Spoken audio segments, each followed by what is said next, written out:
Hey guys, Heather Lambert here. Today we are talking about a very important subject as you grow your business. We're talking about balancing acts, right? We're talking about trying to get it all in and not go insane. We wear a lot of hats.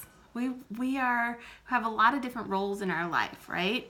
We're business owners. We're trying to grow a business, and that in itself is very busy and can be overwhelming at times with all the things going on. Many of you have children, and that alone is a full-time job, as we know, right? They're all going in different directions and they're crazy. You have significant others. Maybe you have hubby or wife or girlfriends or whoever in your life that you have to pay attention to and give some time to and work on, your relationship. You also have house stuff. You're taking care of your home and making sure things are the way that they should be, and paying bills and trying to visit friends and keep up with those kinds of relationships. And it can all be very stressful and overwhelming. It always seems like there's not enough time in a day. You just can't seem to connect with the people that you want to connect with. There's just so much going on. Sometimes it can be very frustrating and overwhelming, and you can feel like, well, maybe this Scentsy business is too much. I can't do it. And just, I know exactly how you feel. I have felt that way many times. As you grow this business, and things start happening, it can get overwhelming. And I want you to be careful I don't want you to not work your business like crazy, because that's awesome, because you're reaching your goals. But I want you to be careful about burnout, because burnout can happen. You can become discouraged and overwhelmed if all you're doing all day long is Scentsy and not taking care of the other areas in your life. So it's really important to, what they say, balance, right? To find balance. But I don't really like the word balance. I have found that balance is not possible. And it's not possible because you can't give 100% to every area of your life and to everyone in your life. You can't. 100%. You can't split 100%, right? If you're giving your best to one area of your life, somebody else is going to be missing out. And then you're feeling guilty, or you're feeling frustrated or sad because you can't give to everyone and to everything and do all the things that you want to do. Or you're giving to everyone else and you're not taking care of yourself. That happens too. So I was at boot camp many years ago, and one of the corporate speakers that we had talked about harmony rather than balance. And I really like that analogy because I think it is more accurate for our lives, for our busy lives and our busy schedules. If you think of your life as an orchestra performance, right? There are many, many different categories of instruments. There's different sections in the orchestra. We have woodwinds, we have brass, we have strings. The flutes are there, the clarinets, the French horns, the trumpets, all the different, instruments and sections in the orchestra. And in different songs, times of our life, different instruments play a stronger role than others. Sometimes the flutes are the ones singing the melody and the others are background. Sometimes the brass instruments are up front and center and playing hard and loud, and the woodwinds and the clarinets and the flutes are just sort of quiet bystanders. Sometimes there's a solo act. Sometimes there's a solo and there's just one instrument playing and everyone else is quiet. And if you think about it, that's kind of the way our lives are. Sometimes we have to pay closer attention to one area of our life than others for a minute, right? Not forever, because if you do it for too long, it gets boring. Nobody wants to listen to an orchestra that only has one instrument playing. They all have to chime in at some point, but from time to time, there are instruments and sections that play more than others, and the others are more background. They're quieter. But then they come in strong, right? And then that area slows down and gets quiet, and then this area is forefront and is talking. And there are times when the whole orchestra is playing all together, strong and proud. And that's true in your life. So sometimes different areas of your life are going to need more attention than others. And sometimes all the areas will have the same attention, but it will come and it will go. And with different songs or seasons of life, different instruments are more important. So you've got to figure out what instruments are important today, right? What needs my attention right now? And how do I fit my schedule so that I am able to hit all the different sections in my life the way that I need to for me and for my situation and my priority. And that can be a challenge too, but it is possible. It is possible. So what I like to do is planning ahead is so important. Using a planner, making a plan, thinking ahead of time, scheduling your day, using systems and routines. It's really, really important to make sure that you are playing the right sections and using the right instruments to make sure that you're accomplishing your goal and the things and people in your life that need attention get it.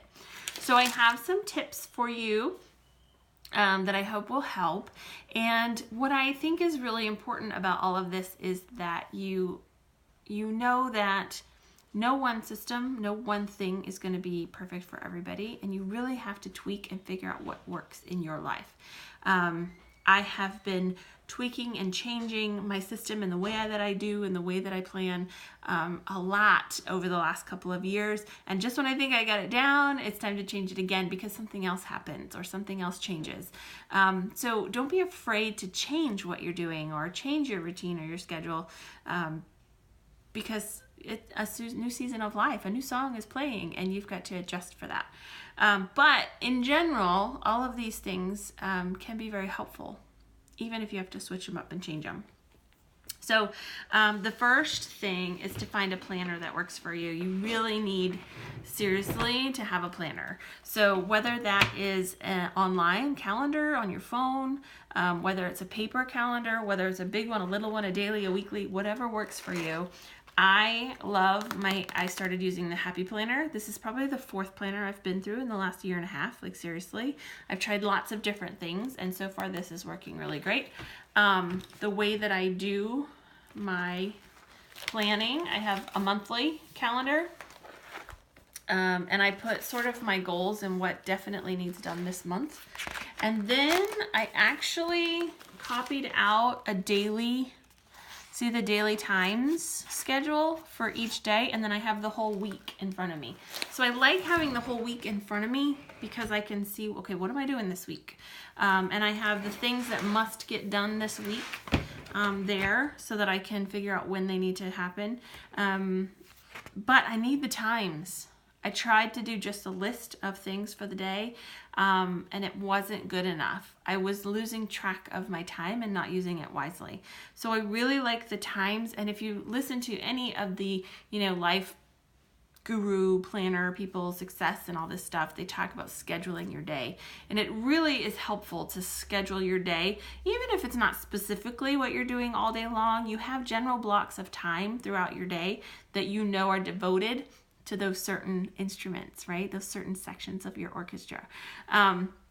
So I think the times in scheduling your day is super important and very, very helpful. So I know that so what I can do is I go through and I said, well, I have to drop Christopher at the bus, and then I have to pick Nick up, and then I have to pick Christopher up. So I put those in ahead of time, and then we have jujitsu or t-ball or whatever it is.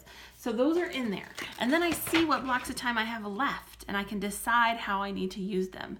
So it's really helpful to kind of narrow in and understand what time you actually have and how you need to allocate it. It's really, really helpful. So that is my planner. And like I said, you use a planner if you want to use it on your phone, but you gotta have something. You've gotta have something to help you organize your day. It's super, super important. So to go along with that, business hours can be helpful. So if you once you plan your day and you know what blocks of time you have, you can say, okay, well, I'm gonna run my Scentsy business from this time to this time every day, or every Tuesday, or every Monday and Friday. Whatever days and blocks of time you have, you decide how much time you're going to spend on your business, what days can you work, and how much time do you want to put into it. And identify that in your calendar and on your schedule and allocate that time. Say, this is the time I'm working my business, and then sit down and work it, right? Don't be doing other things and wasting that time. You know you have an hour, then use that hour. Another thing that you can do, which is helpful with your family and significant others and kids, is to schedule ahead of time what days you're going to party, right? Think ahead of time. What nights of the week am I available to do Scentsy parties? And because that's the night I have care for the kids, or hubby's home and can take care of dinner, or whatever it is. Make sure you identify that ahead of time. So when you're booking the dates you're already available, and that you know you're available, and that you know you don't have to shuffle and figure out, what am I going to do with the kids that day, or there's something else happening, or so identify those times ahead of time and block them into your calendar so that when you're booking, your hostesses know when you're available. Scalable systems are another great way to keep yourself on track so that you're not feeling frustrated and you don't forget what to do. I have sort of changed the system a lot. Basically, all you do is brainstorm a list of activities that you need to do for your business. Booking, samples, follow-up, all the different things that you need to do. And then you categorize them. So maybe on day 1 of the week, you do everything that has to do with your customers. Maybe day 2, it's everything you have to do with your team. Maybe day 3, it's everything you have to do with your hostesses. Maybe day 4 is recruiting. However you want to do it. I've simplified it into 3 lists. So each month I make these 3 lists. One is my own personal business, one is leadership tasks, and one is my business stuff. So I just have things that I need to do every week and things I need to do every month for each of those categories. And then I spend time each day trying to knock out those tasks. So I've just sort of simplified it a little bit, but you come up with a system that works for you. There's a lot of YouTube videos. Perhaps I'll link one in the comments so you can check it out and see if you can tweak it and make it work for you. Fringe Hours. Fringe Hours is a great concept. I don't have the book here. I'll post that too. Fringe Hours is a book that I read. Thank you, Allison Delkey, for the recommendation. It's all about using your time wisely. It's about using the little bits and pieces of time for the things that are important. Not just for your business, although that could be too. But there are so many minutes and times in our day that we don't take advantage of and that we waste. You would be surprised and shocked at how much time you actually waste.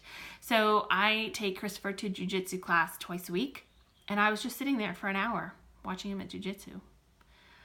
He don't care that I'm watching or not. I mean, I'm kind of paying attention, but I had a whole hour that I was just wasting every day just sitting there.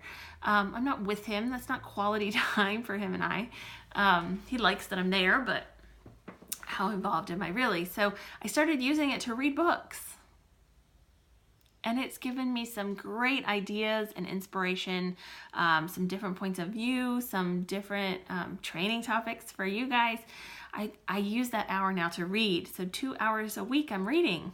I wasn't reading anything before. That's 8 hours a month I am in books, improving myself and inspiring myself and learning to do things better. So it's not wasted time anymore. It's also something I enjoy to do. So it's sort of a break for me. It's fun for me. And that's important, to do things that are fun for you, that you enjoy. That's my next tip, is to not forget about yourself, not forget about the fun and the rest. It can't be all work and no play. You will burn out. You've got to find time to do things that you enjoy, because that's what life is all about. And in doing the joy, right, you're more filled up, you're more energized to do the work.